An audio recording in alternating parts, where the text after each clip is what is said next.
सबसे सफलता का वर्ड है, वो है लगन।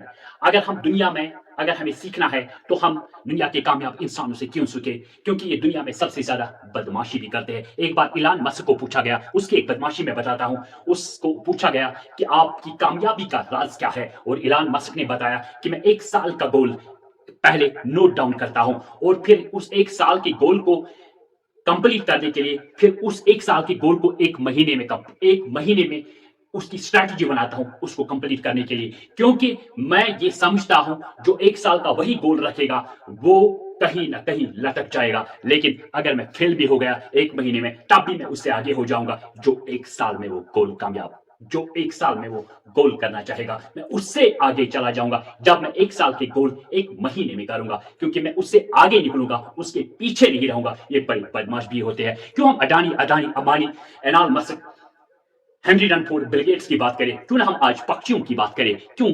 क्योंकि कुदरत ने ऐसा कानून बनाया है, क्योंकि हम पक्षियों से सीख सकते हैं। क्योंकि मैंने कुछ कुछ कीड़े मकोड़े छोटे छोटे जिनसे हम सीख सकते हैं, कुछ बड़े जानवर भी है, कुछ छोटे जानवर भी है। इसमें एक पहले मैंने लिया है केमल। केमल की अगर हम बात करें, केमल एक ऐसा जानवर है जो रेगिस्तान में चलता है, जो रेगिस्तान में 1 हफ्ते तक बिना कुछ खाए अपना काम कर सकता है। लेकिन एक इंसान 1 हफ्ते में सिर्फ खाता रहेगा लेकिन काम कुछ नहीं करेगा। ये है सीखने वाली चीज। केमल बिना कुछ खाए 1 हफ्ते तक चल सकता है। इसको रेगिस्तान का जहाज कहा जा सकता है। ये सीख, क्योंकि हमारे फौजी भी इन्हीं पे चलते हैं, क्योंकि घोड़े भी इनसे डरते हैं। जब घोड़े इनके सामने आ जाते हैं वो भी इनकी गन से डरते हैं, वो भी इनके पीछे रह जाते हैं। इसलिए आजकल हमारे फौजी रेगिस्तानों में अपनी प्रोटेक्शन, हमारी प्रोटेक्शन करने के लिए ये केमल का इस्तेमाल करते हैं, ये ऊंट का इस्तेमाल करते हैं। क्योंकि ऊंट की अगर हम बात करें, जो उसका दूध होता है वो आजकल भी कजाकिस्तान में टीबी की इलाज के लिए काम में लिया जाता है। क्योंकि अगर हम ऊंट की दूध की बात करें, उसमें सबसे ज्यादा विटामिन सी और आयरन सबसे ज्यादा होता है। वो बहुत सारी बीमारियों के लिए यूज किया जाता है एज अ मेडिसिन। ये केमल की बात है। मैंने कहा केमल 1 हफ्ते में कुछ बिना खाए चल सकता है, लेकिन वो दौड़ नहीं सकता, वो जंप नहीं लगा सकता। यही जिंदगी का मतलब है। धीरे धीरे धीरे धीरे धीरे धीरे वो अपनी मंजिल पे पहुंच जाता है। वो उसकी स्पीड बहुत कम हो जाती है, लेकिन अपनी मंजिल पे वो अपने टाइम पे पहुंच जाता है, रुक नहीं जाता। बिना कुछ खाए बिना कुछ पिए वो अपनी मंजिल पे पहुंच जाता है। और कोई जानवर ले लो, वो रास्ते में ही बैठ जाएगा, क्योंकि अगर उसको पानी नहीं मिलेगा, अगर उसको खाना नहीं मिलेगा। एक इंसान की बात अगर हम करें, वो सिर्फ खाता रहेगा 1 हफ्ता लेकिन काम कुछ नहीं करेगा। उसको आलसी कहते हैं। हम कंफर्ट जोन में रहना चाहते हैं। यही केमल की बात मैंने की, जो बिना खाए पिए अपने मकसद को कामयाबी की तरफ दौड़ता है, भागता है। लेकिन धीरे धीरे धीरे धीरे वो खरगोश की रेस आपने सुनी होगी, इसी तरह ये धीरे धीरे चलता है लेकिन अपनी मंजिल पे पहुंच जाता है। और उसके बाद मैंने बाज की बात की। बाज जो पक्षियों का बादशाह है। एक कहानी मैं आपको सुनाता हूं। एक बार एक मुर्गी पालने वाले ने एक बाज के कुछ अंडे उसको मिल गए। हर रोज उसको एक बाज का अंडा मिलता था, और उसने उस बाज के अंडे को उसने मुर्गी के नीचे रखा। वो या जब मुर्गी बच करा, उसने बाज के अंडे भी उसके नीचे रखे। तो उन मुर्गियों में बाज भी पैदा हो गया। जब मुर्गी भी बड़े होते गए, और ये बाज भी बड़ा होता गया।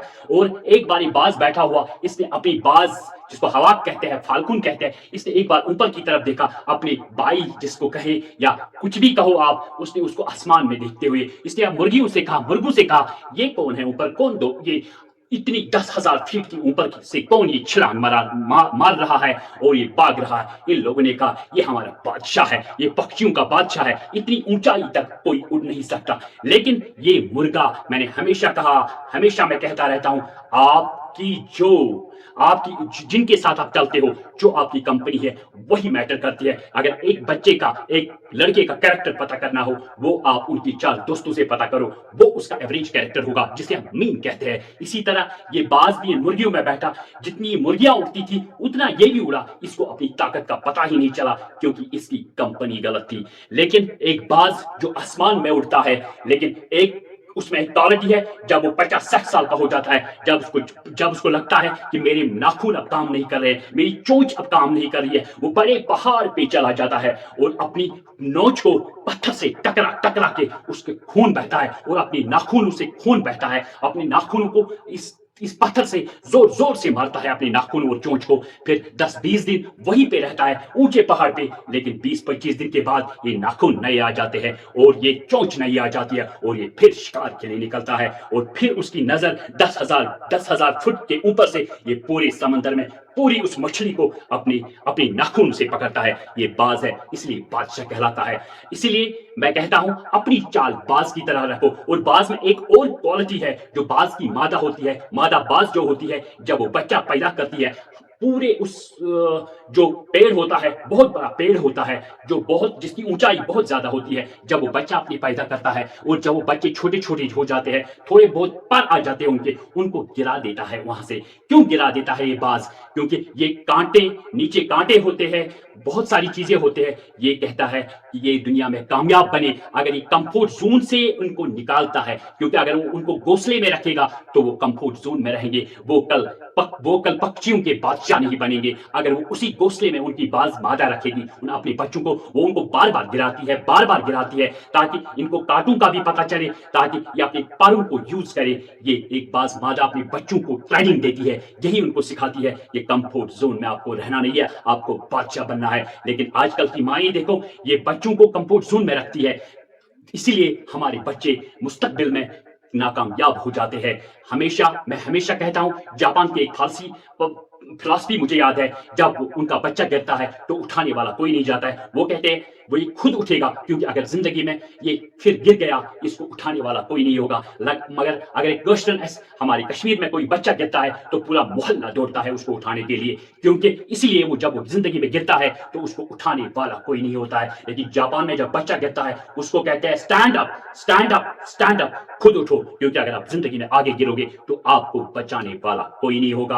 आपको जिंदगी में स्ट्रगल सीखना है, आपको जिंदगी में पर्पस रखना है, आपको जिंदगी में पैशन रखना है, ताकि आप जिंदगी में कल अपनी टांगों पे खड़े हो जाओ। इसी एक और छोटे एनिमल की बात मैं करता हूं, आंट, चौंटी, जिसे हम छोटी चौंटी समझते हैं, मतलब जिसके अंदर कुछ जान ही नहीं होती है। अगर आप उसको उंगली से ऐसे करोगे वो मर जाती है। लेकिन एक चौंटी से हमें बहुत सबक कुदरत ने दिया है, लेकिन जो बहुत कम लोग सीखते हैं।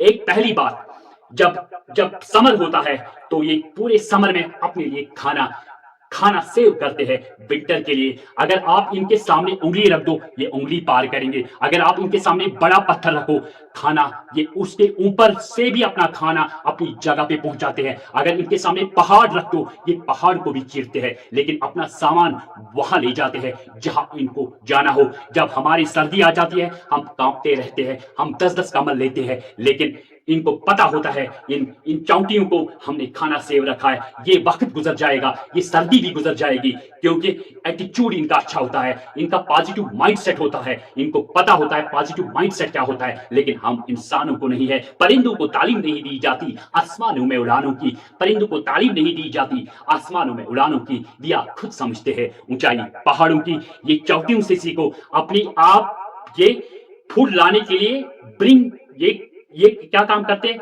फूल लाते हैं उसको सेव करते हैं, फिर से वापस ब्रिंग बैक और फिर से फूल लाते हैं, फिर सेव करते हैं और फिर वापस आ जाते हैं अपनी झुंडे से।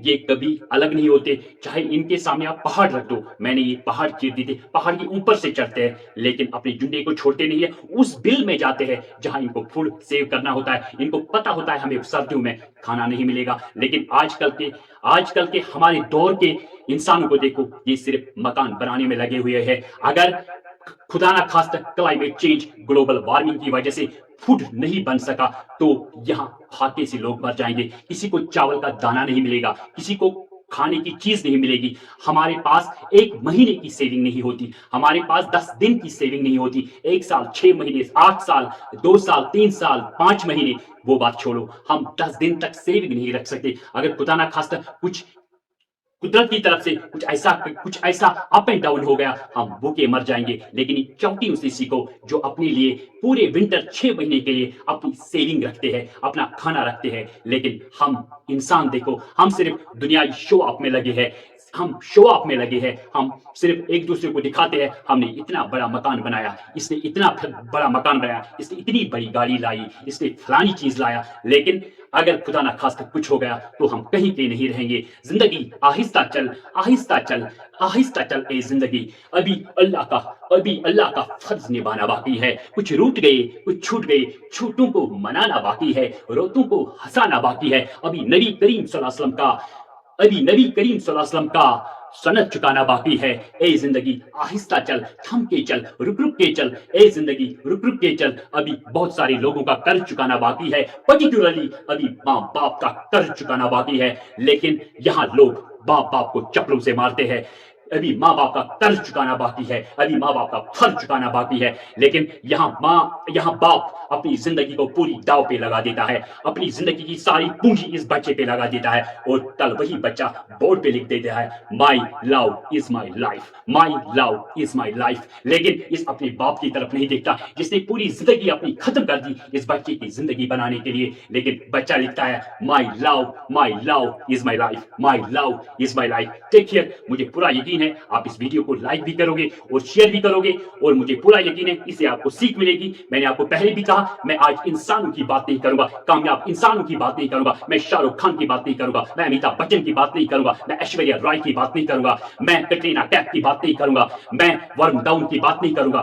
آج میں آپ کو قدرت کے قانون جو اس نے بنائے ہیں ان سے سکھاؤں گا، کیونکہ انسان بہت بڑا بدماش ہوتا ہے، کیونکہ انسان اپنی لالچ کے لیے دوسروں کو پھنسا دیتا ہے. ابھی میں نے آپ کو ایگزامپل دے دی، جو شادی کی امبانی نے کتنا خرچہ لگا دے دیا، اور 2 مہینے میں ہی اس نے اپنے جیو ریچارج میں 30% انکریز کیا، وہ ہم سے اس نے نکالا. لیکن آپ قدرت کے ان چھوٹے چھوٹے جو اوپر والے نے بنائے ہیں، میں نے کیمل کی بات کی، میں نے باز کی بات کی، میں نے آنٹ کی بات کی، ان سے سیکھے کہ ہمیں زندہ کیسے رہنا ہے، ہمیں جینا کیسے ہے. یہ آپ ان سے سیکھ سکتے ہو. آج میں انسانوں کی بات نہیں کی، آج میں نے صرف جانوروں کی بات کی، کیونکہ اللہ نے رکھا ہے، قدرت نے رکھا ہے ہمارے لیے سب کچھ. لیکن ہمیں سیکھنا چاہیے. جس طرح کوا ہوشیار رہتا ہے، جس طرح کوئی بھی باز مینڈک مچھلی پکڑنے کے لیے ہوشیار رہتی ہے، اسی طرح ہوشیار رہو. نہیں تو لوگ آپ کو دفن کریں گے، وہیں پہ دفن کریں گے جہاں پہ آپ رک جاؤ گے. جہاں پہ آپ رک جاؤ گے وہیں پہ لوگ آپ کو دفن کریں گے. یہ زندگی ہے آرٹیفیشل انٹیلیجنس کا، کمپیوٹر ویژن ٹیکنالوجی کا، روبوٹکس کا. آپ کو بھاگنا ہے، آپ کو زندگی کی ٹرن چینج کرنی ہے. اگر آپ نے چینج کو فالو نہیں کیا، اگر آپ کو چینج نے فالو کیا، وہ زندگی کے سب سے بدترین دن، اور آپ کو کپڑوں کے بغیر بھاگنا ہے. ہم صرف کشمیری لوگ ٹرنڈ کے پیچھے بھاگتے ہیں. کیوں؟ ہم ایک پروفیشن MBBS ہو، IAS ہو، کوئی بھی پروفیشن ہو، مکان بنانے کا کچھ بھی ہو، ہم ایک دوسرے کو دیکھتے رہتے ہیں اور اسی کا پیچھا کرتے ہیں. دس از ایرا آف آئیڈیاز. جس طرح دبئی کو کہتے ہیں ہب آف آئیڈیاز. اپنے بچوں کو انوویٹو بنائیے، ان کو آئیڈیاز کریٹ کیجیے، ان کو اس طریقے سے پڑھائیے تاکہ وہ لوگوں کے مشکلات حل کرے. جب انسان لوگوں کی مشکلات حل کرتا ہے تو پیسے ان کے پیچھے بھاگتے ہیں، نہ کہ ان کو پیسوں کے پیچھے بھاگنا پڑتا ہے. لیکن بدقسمتی سے ہم پیسوں کا پیچھا کرتے ہیں، لیکن پیسے ہم سے دور بھاگ جاتے ہیں. لیکن جب آپ لوگوں کے مشکلات، جب آپ لوگوں کے مسائل حل کرو گے، پیسے آپ کے پیچھے بھاگیں گے، نہ کہ آپ کو پیسوں کے پیچھے